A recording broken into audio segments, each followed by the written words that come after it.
So for this video, let's make a review using this stapler stapler. So kung gaano katibay and if kung ano yung paper na mas effective sa kanya. So this one, this is a columnar page paper, I think. So let's do on the other side. Okay, so this one, it can be a pouch now for your stationaries. You can put it there. So the testing will be like this.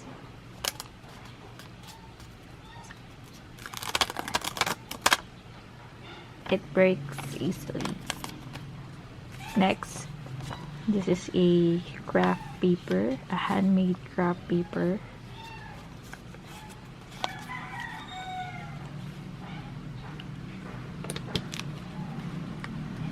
Okay, for that one, wait, just finish this. For this one, this is the type that has interval. But if we do close to each other or yung sobrang dikit, let's try. Let's cut it off. Let's do a sobrang dikit.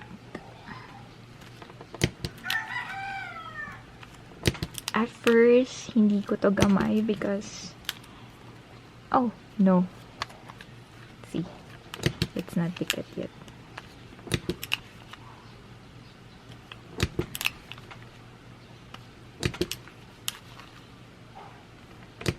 So I can see some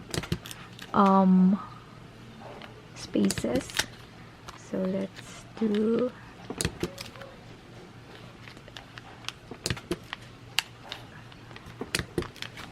okay. So this is it. There's no space. Okay, let me just zoom that one. Okay, so this is it. It has, napansin nyo, may butas siya because sobrang dikit niya and ayun, may butas. Nabubutas siya pag twice nyo siyang, siguro in this side twice, you already punch it twice there. So that's the tendency if there's no space. So let's check. Still. Okay, for the other one that I've made, there's a small space in there. Okay, same thing.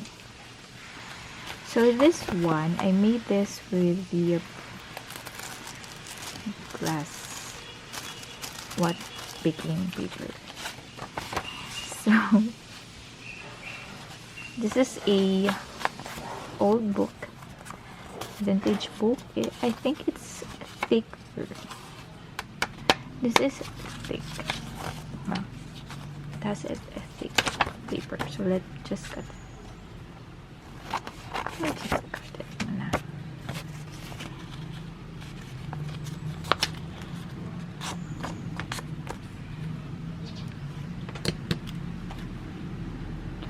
First, let's have some space.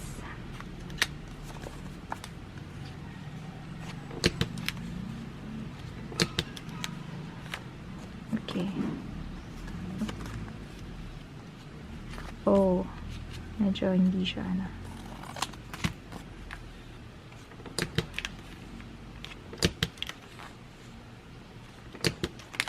Okay. So there's a space in there.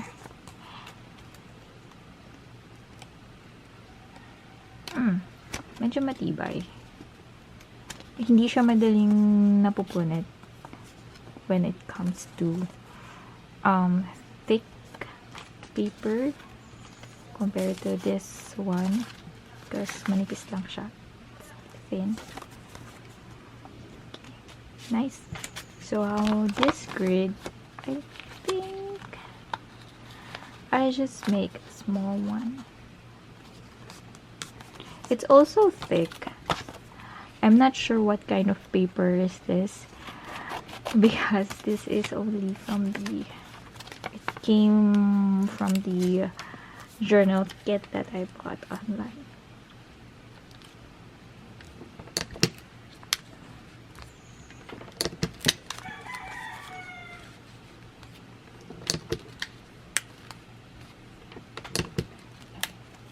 So it's thick. There's a little scratch because hindi ko siya naayos. But here, hindi siya naayos, no? But here, it's so matibay. Kasi, no space. Dikit siya. So, let's try dikit here. And since makapal siya, hindi siya basta nabubutas. Then, compare mo dun sa manipis na columnar page. Hindi na siya natanggal. And the paper, this is a band paper. So, hatag mo kung masyadong malaki.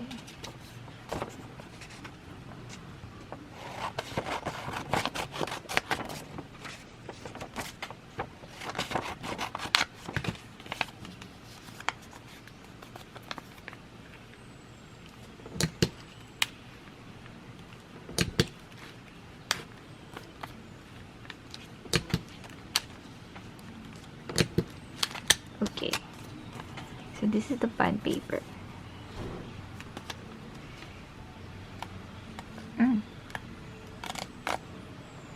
Okay.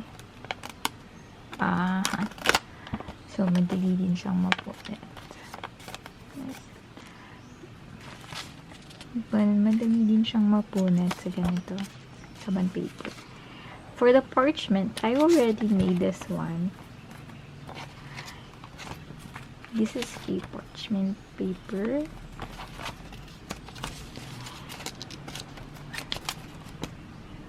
It's very, oops.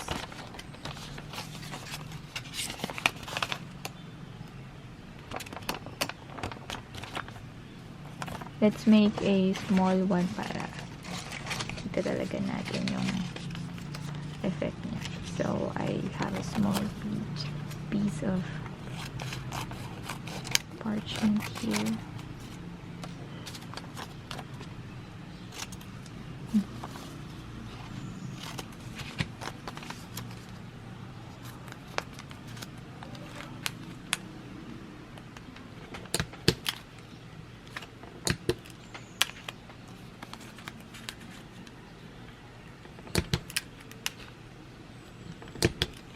Okay. Okay, so that's it.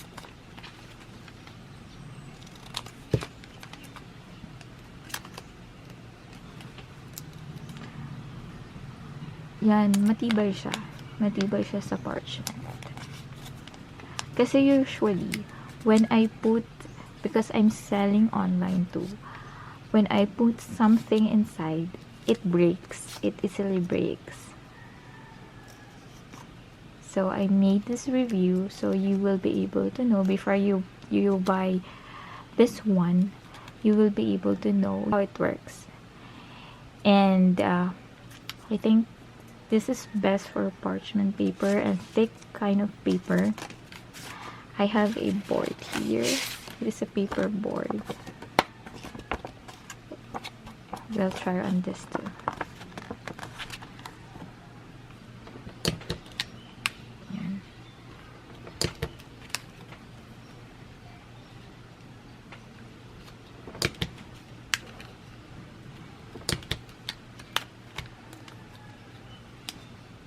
Oh.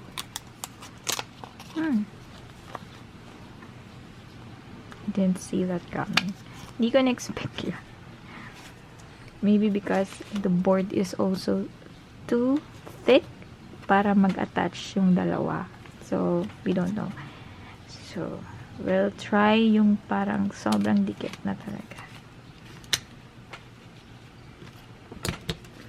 Maybe sobrang kapal ng ano niya.